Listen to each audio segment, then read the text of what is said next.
meat. It doesn't have meat. The Brady has meat. It's red Brady's with meat. This was just tomato sauce.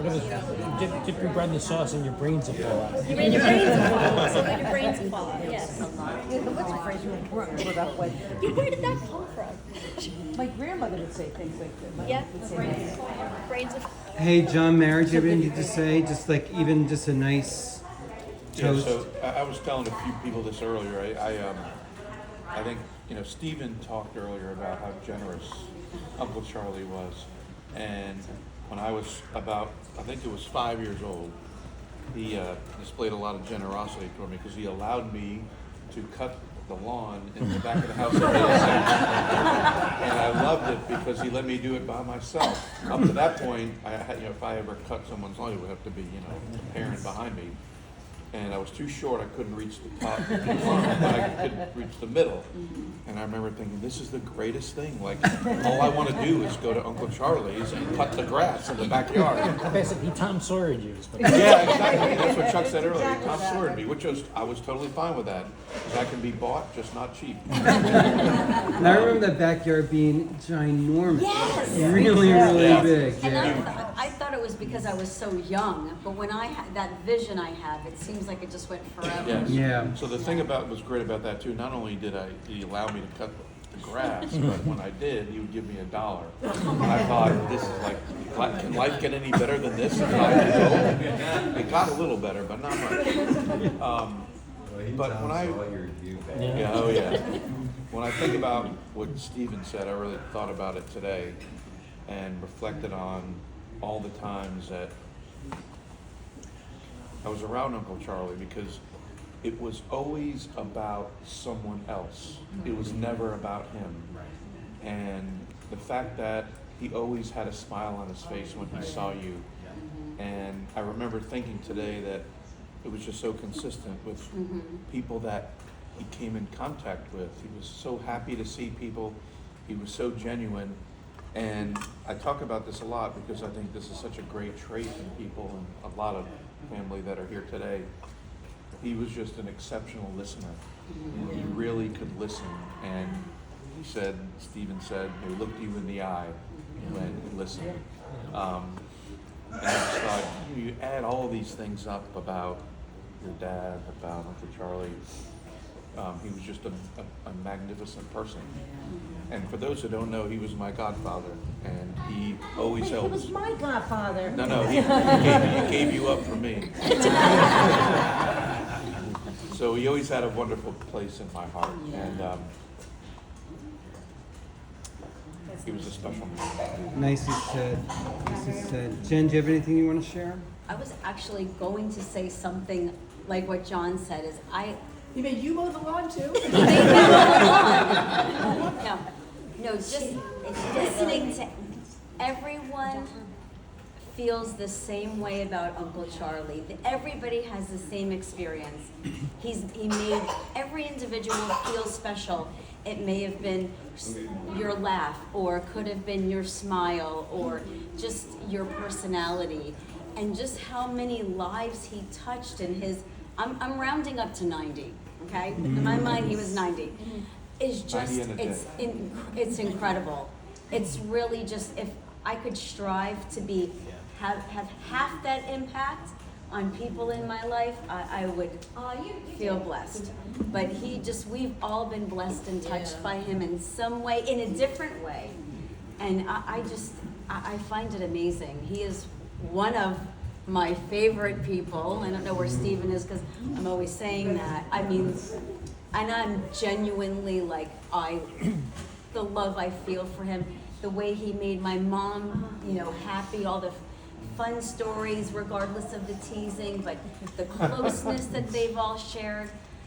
I feel like I've experienced it just from the stories from my mom and just firsthand. And it's really, it makes me speechless. Yeah. Agreed. It does. Yeah. Well, I have some not so nice things to say. We want to hear them all. Yeah, okay. Funny. It's just he's the older brother story. Yeah, I'm the baby. He was the oldest. And apparently at one point he had to babysit me. and I did poop on my diaper, and he was furious. So he put on a gas mask and ran around because I guess it was during the times when, people were afraid of the war and stuff like that. Anyway, he put on a gas mask to change my diaper, and I heard about it for 55 years. Yeah. And then, when I was a teenager, we would 55 years. I thought that was a couple years ago. Yeah. We would go to the beach, and on the way to the beach, there was a, Drawbridge. what was it, The drawbridge. a bridge. Yeah. And we would before we got to the bridge, Charlie would say, okay, Junie, why don't you figure out how many people are saying the bridge are gonna be open, and how many are gonna say the bridge are gonna be closed. Remember this? So, it would go around. Aunt Dottie would say, I think it's gonna be open. Charlie would say, I think it's gonna be closed. Uncle John would say, it's gonna be open. So I'd say, okay, so 3 say it's gonna be open, and 2 say it's gonna be closed. And then all of a sudden, he'd say, wait a minute, I changed my vote. I think it's gonna be closed. So I'd say, okay, so 4 say it's gonna be open, 2 say it's gonna be, and then before I knew it, everybody, well, I'm changing mine, and by the time, I was a weeping mess. And that was it. You were such an easy target. And those are my stories. I remember one time we were watching a horror movie. I think it was Kathy and me and maybe some friends were over. I can't remember what the movie was, but it was like the lights were out. We were watching something scary. My dad went outside, put a stocking over his head, and went up to the window. Remember that? Went up to the window and then shone the light on his like banged on the window. Yeah. We all just like screamed and scattered. Yeah. He probably I'd have thought that'd been you, Charlie. He thought it was hilarious. Alright, so I don't know how old I was. I was a little kid, and we were gonna go to the zoo. And this is at the Seneca House, so all the trash and the recycling had to go to that center. And I was a very impatient kid, so we put all that in there and I had to drop that off first. So we get to that center for the trash and everything, and Papa convinced me that was the zoo, and that we were getting the trash and the recycling out, and that was the food for the animals. Throw it out for the animals. And he would ask about it every single time, like we're gonna go to the zoo until maybe a couple of years ago. Yeah. Every time we went to that trash center. You say we gotta go feed the animals. To the point that sometimes I'd go, with my boyfriend at the time, whatever, we'd go do it for him. We'd come back, did you feed the animals? This is a continuous joke. This is like this. Really good. You would say, one day you would say, oh, I hope Papa says where I live. I anticipate the joke. I'm excited about the joke. Yeah. I hope he says it. I just remember a story. I think it just came to me. So it's a light bulb. Don't do it. The story that I just remembered. It just came back to my head. And I said, I laughed so much that my face hurt. I thought, I love this guy. And we had so much in common, all the same interests. Is that when you realized you loved him after the second date? He was my best friend. Yeah. And Doris, you remember the day you met him, right? You remember the day you met him? Do You remember the day you met Charlie? I remember? Do you remember the first time you met him? In French class. In high school. Yeah. What did you think? I was a freshman, and I think he was a junior, but he was taking first year French, and I was taking first year French, and we didn't date then. Mm-hmm. And then, I remember I was a senior in high school, and he was at St. Peter's College, Oh. and I met him one Friday night at a football game, and then after that we started dating. But what And the happened rest at the is football history. game? You went? Did you go to the football game together, or you just ran into him there? Did you go together to the football game, or did you see him there? Did we? I'm sorry. Can you tell? Phil, can you translate? Did you go to him with him to the game, or did you meet him? No, at the I game? met him at the game.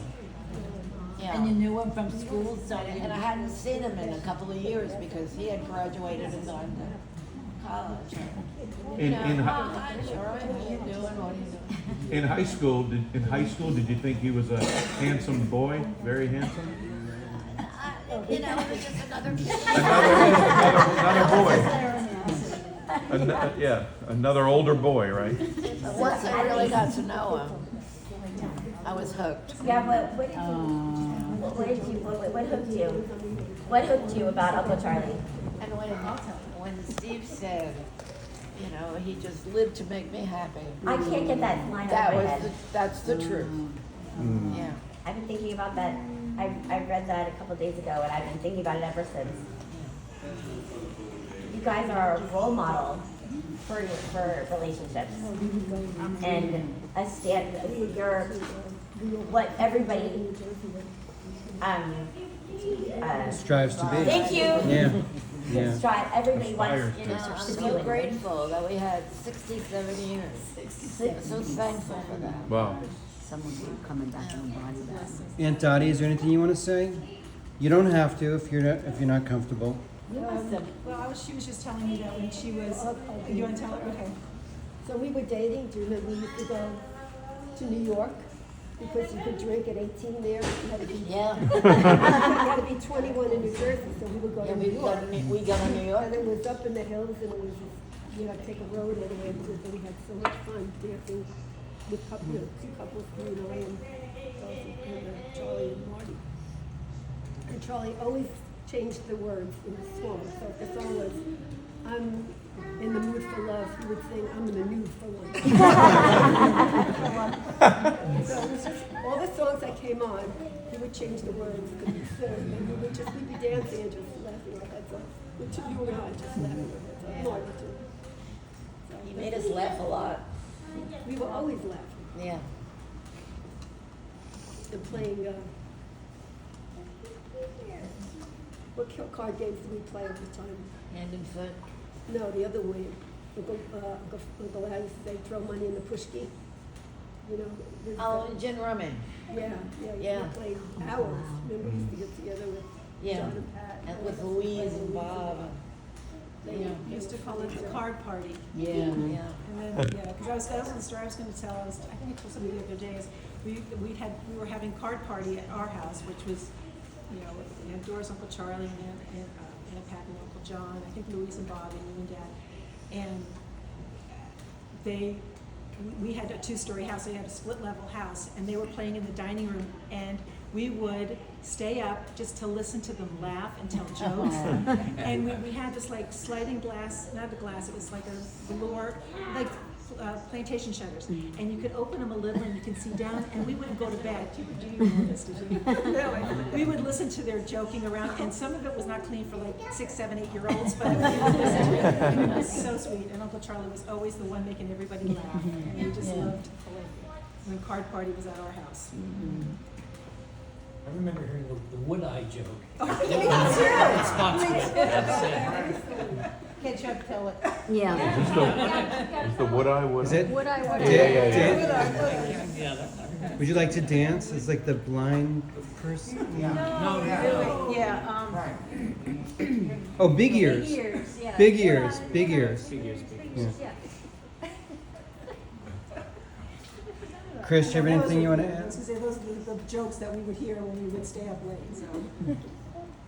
That's when they had the pizza box. The pizza came out at 9:30 when you were sleeping, and in the morning you'd be tortured with the pizza box in the garbage. Yes, Steve, where's Steve?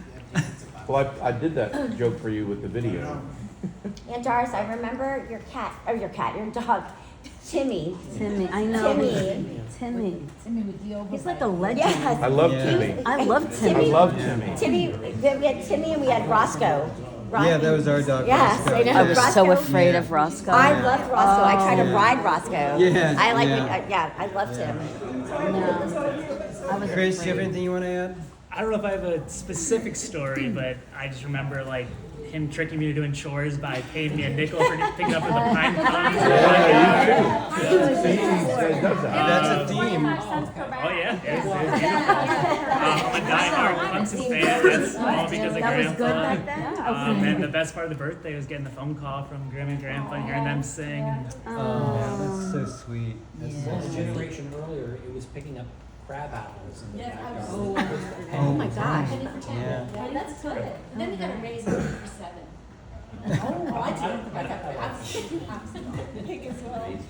Did he always know specifics about your life? Like, you know, like he would, either he would ask you, would he ask you directly about like what was going on, or would he, you know, just happen to know? yeah, he always knew what to ask. Yeah. I remember if my sister had a crush on a boy in school or something, and her dad would like pull up, like, if we were going someplace, when we leave the house, we would like slow down. I don't like how he's 12 years old. Get the horn, just like duck under the seat. And Darcy, where?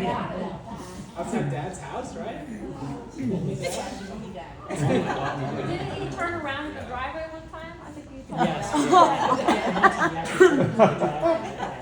We were screaming. Another thing I remember, That's a good one. like the cousins were talking, we were talking about all the aunts and uncles, and we said, who would be the perfect mom and dad if you could pick it from the aunts? The perfect what? The perfect mom and dad, if you could pair them up from all the aunts and uncles. I remember think it was that. your brother My brother. that said, okay, for the dad, it would be Uncle John. Yeah. For the mother, Uncle Charlie. No, I think she said for the dad it would be Uncle Charlie, and for the mother it would be Uncle Charlie. But most of them wanted Aunt Judy for their mom. Yeah. Cool Auntie. Angie was The cool young end. I was so young. I mean, it was like you guys were like my brothers and sisters. Yes. You're younger than I am. Jenny, you have anything you want to add? So like I have one memory like that was like really long time ago. I was probably very little, picking blueberries with Grandpa and making the blueberry jam, and just all the visits to Seneca growing up, like with my family. And like once I was about 12, like going down by myself, like I was kind of a traditional grandkids each had their turn to do that, and all the Broadway shows and everything. And even when I helped in the food pantry with you guys, like everyone said, like he was always about serving others and always like so encouraging, like oh, one time he told me like I should be a pastor. Another time, like just like told me like I read so beautifully. Like he's just so encouraging to everyone. He'd say it so earnestly too, so honestly, like you just knew that he really was giving you a compliment. Like he wasn't just making it up. He really, really meant it. He loved you. Oh my gosh. And when you go to his house, He always had these funny sayings and funny rules. Like he would say, as a Atlanta, you should never pay for a taxi. So of course, yesterday when I arrived in town, and I was here before my mom, I texted her and said, you know I'm going to pick you up from the airport. You can't take Uber. Uncle Charlie would be angry with you. You know, we were here for Stephen's commitment ceremony, and we had I don't know if you remember, I had an early flight the next day. Oh, that's right. I So- remember. I was with you. Oh, yeah, you were with Yeah. me. And we had to leave at like 4 o'clock. It was like 4 so o'clock in the early. morning. And Charlie said, I'll drive you. I said, no. He said, no, I'm driving you. Adele Atlanta doesn't take a cab. And you guys were there, Yeah. right there. I mean, Yeah. he was waiting for us. was there. The car was on. Four, got up in the middle of the night. Yes, 4 o'clock yeah. in the morning And to take us to the airport. No one would ever. You would never ask him. He No. would just. It wasn't even an offer. He was there. He was going to do it, and you couldn't. You weren't going to take. He wasn't going to take no for an answer. And you were there because you had And you, a of course, guide. you were there. But that was one of the times where he was like, And every time something went wrong, we would say, never a dull day with Adele.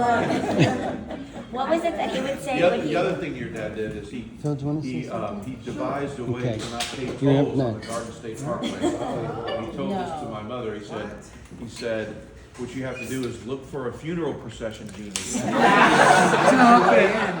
You don't have to pay a toll on the parkway. So great. I He just told you know that. you weren't allowed to pour his beer. He told you that. When you got to a restaurant or anything, it's kind of like this tense situation. You see if the waiter's gonna pour his beer or not. Oh, See yeah. what- Oh, I yeah. know that. That's it. Any more than that, and he's angry. Yeah. And there was one time we were at Paisanos and all of us in unison said, "Don't pour it, Yeah, don't don't pour it." He terrified that waiter. He had, like, 15 people. 1 inch over. Don't pour it. He just always wanted to pour his beer and stuff. I don't know what And he was always it. poured like a couple ounces. Yeah, just a little bit at a time. Yeah. Because Come it join kept us. it cold. Yeah, you're just in time. Come on. Come on, come sit down. Phil, you have a memory you want to share? Sure. Charlie was always very positive and encouraging towards everybody. And I'll never forget after Kathy and I had gotten back together and had gotten fairly seriously, I worked hard on the reasoning in my suggestion that perhaps we should get married, and went to Charlie for his permission. So I went through my spiel, which was overworked and lengthy and whatever, and Charlie was Much like like this speech. I'm kidding, kidding. But Charlie was like, "That's great, Phil. That's terrific. That's really good." And Doris goes, "Charlie, he's asking you permission." To which he replied, "Yeah, sure." Did he ever get mad? What was No, did he ever, No. Very Well, rarely. We made him, me and Katie made him mad one time. And he didn't like yell at us or anything, but he was like irritated with us, and that was like, we're like, whoa. What did we do? We've gone, I don't remember, but I just remember like, we've gone too far. What would get him angry? What would get him angry? Yeah. Well, I remember when he would go, "Darn it, darn." That's what I was trying to need somebody to say Darn that. it, darn. Darn, darn, darn. Yeah. That was the most. Yeah, that was. Hey, Kathy, Okay, do you want to share something? Yes. Have any of you ever had a Chinese meal with my yes. dad? And at the end of the meal, when everyone would open their fortune cookies, and everyone would go around the table reading their fortune, and we'd get to my dad, and he'd open, he'd look, he'd say, "Help, I'm trapped in a Chinese bakery." And that was just a standard joke every single time. Yeah. After a while, when he would open it, we'd kind of all say, "Help, I'm trapped in a Chinese bakery." That's funny. Last week. That's He funny. did that Wow. a week ago Thursday. Yeah. He did it last week. When we sit, like, I got that. And Doris, did you think he was funny when he would play all these like jokes, like with Kathy and her the boys, like when he would slow the car down, or my mom? Did you think it was funny? Yeah, when he would play jokes on okay, let me say it later. When he would play jokes on everybody, like he would, like what he did to my mom, and what he would The ice cream cone. Yeah, would you find it funny? That was kind of cruel. But you played But you thought it was- along. Yeah, you played along, right? You played along. And so when right in there. I know, and like when you with your kids when they were growing up, and he would slow down by their friends' houses or the people they liked. Did you think that was funny too? Yeah. He was the one running that show. So when we were kids, Uncle Charlie worked for Kobe, and we would get samples. So I remember we would have barrels. Yes. Dishwasher, clothes soap. With no label, right? No label. No label. Dishwasher soap A. Forever to use them. And then our basement would flood. And also we would have gallons of shampoo and conditioner. Yes. I never saw a bottle of shampoo with a label. the best though was Rapid Shave. Yes. He was on the team that invented Rapid Shave. To Joe, First right? started shaving. Otherwise known as Jello-lana. I know you remember Rapid Shave, right? We worked on shaving. Yeah. It's shaving cream. Right? Also, Rapid we Shave, got a yeah. piece of water glasses that Colgate used as an experiment for something, and then, Yeah. and I don't know. Well, it was the aerosol cans full of water. He used to bring home aerosol cans, because he worked in the aerosols. But he would filled make with them, water. But he would make them for us so that we could see them being made. Yeah. That sounds Right? familiar. Didn't bring up dry ice for us to play with. Oh, yeah. Big smoke for the Yeah. scoop house. Oh, that was perfect for you. What was it the palm olive soap, the commercial where the woman dipped her hand? Oh, Madge, yeah, yeah. The runs of that stuff. I remember in your kitchen, the kitchen sink always had an unlabeled thing of kitchen soap. So on Halloween, Mischief Night, we would go out and soap cars, and me and my brothers, my mother would be like, here, you know, have cars of Colgate unlabeled soap, and Colgate shaving cream. We bring on like big like cylinder like blocks of soap like this. We used to make like soap. We did some soap with that. Hey, Steve, do you have something you want to add? Yeah. So mine is it's a more recent memory. So me and my wife have a almost 1-year-old now, and it was very important for her to meet her great grandpa. And we brought her down, and unfortunately he was in the hospital at that point and was having health issues. But we still wanted her to meet him, obviously, and so we brought her in, and it just was shocking, but also not shocking at all, that he never once talked about himself and the condition he was in.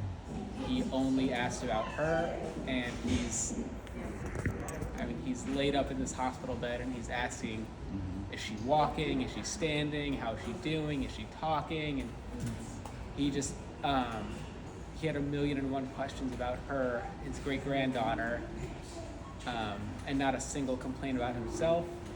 It was never about him. It was about his family, and it was about how his family was doing. He asked about how our travels were, and it's like, you hear these questions, and in the moment you're like, are you insane? Like, why are you asking about us? Like, we're so concerned about you.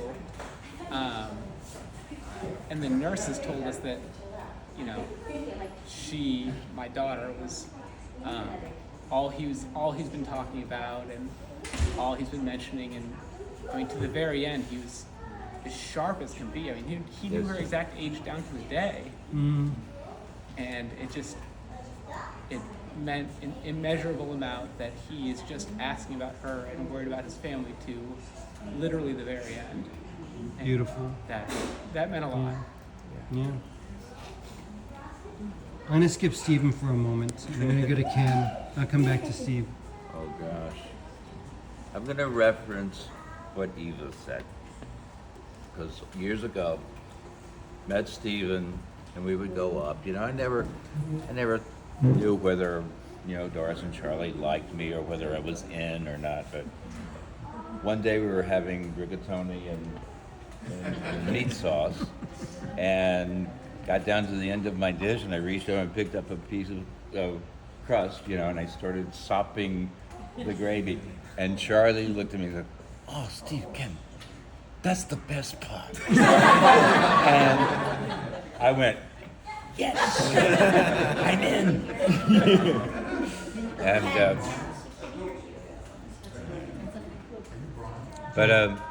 yeah, my own dad died about 12 years ago, and so. How great that were. No. Charlie made a great dad too, and I loved him dearly. He made a good iced tea. That's when his chemist side came out. Because as a Southerner, I'd be like, "That's no way to make iced tea, my God!" But here's Charlie, like pouring a little here, pouring a little there. He's looking at the color. Wonderful. So, Steve, you already spoke a lot today. Do you want to say something I else? can't think of anything else that's come to mind. No, I'm gonna leave it, let it go for now. Okay. All right. That was a really nice memory. Yeah. You go on. Were you saying something? No, you are. And Charlie he was the one who had to wash the dishes. He always had a towel wrapped around his waist. I must have been 3 years old, and I remember that. He had a towel wrapped around his waist. He'd wash the dishes. Dorothy would drive. and John would have to put them away. What did you do? What did you do? I was. And what did you do? That's like me. I did. Wait, Ma, tell the story, because there was a story that happened after dinner when all the kids had cleanup responsibilities, but there were certain people who would try to get out of that by locking themselves in the bathroom. That was John. John, Oh, was that John? Uncle John, What yes. happened? When it was time to do My the dad? Yeah. John had to go to the bathroom. For 20 minutes. And John, he comes walking out of the bathroom. I remember you banging on the door screaming. Screaming at him, yeah. And him, yeah, Yeah. because he had. John But he always didn't come out. disappeared when it was Yeah. time. I don't think he ever did That's the- smart. How about like when John would Hey, Andrew, John do you would want to back say you up something? Sunday? Yeah. Helped Eva with the.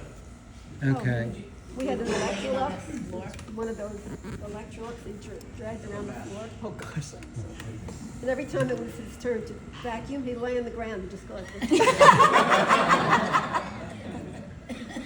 Hey, Matt, do you want to say something?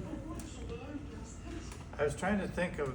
I remembered the story about his day of crime.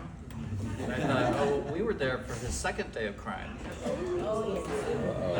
Well, sort of. Remember when he took us? And I remember if Katie or Eva was with us, but we went down to visit in Seneca, and he wanted to show us the Golden Pantry food. Oh my goodness, so the alarm went off. Yeah. So we went in and he knew the code. Oh, I know the code. We can just go in. And he went in and the burglar alarm started going off. And he tried to call somebody and they didn't get us. Finally he goes, let's just go.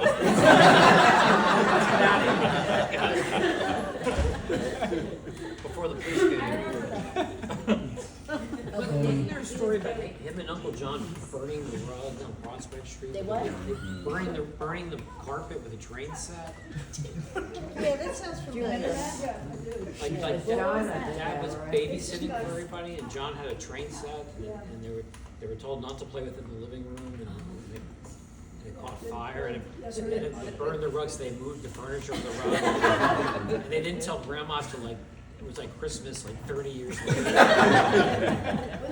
And she.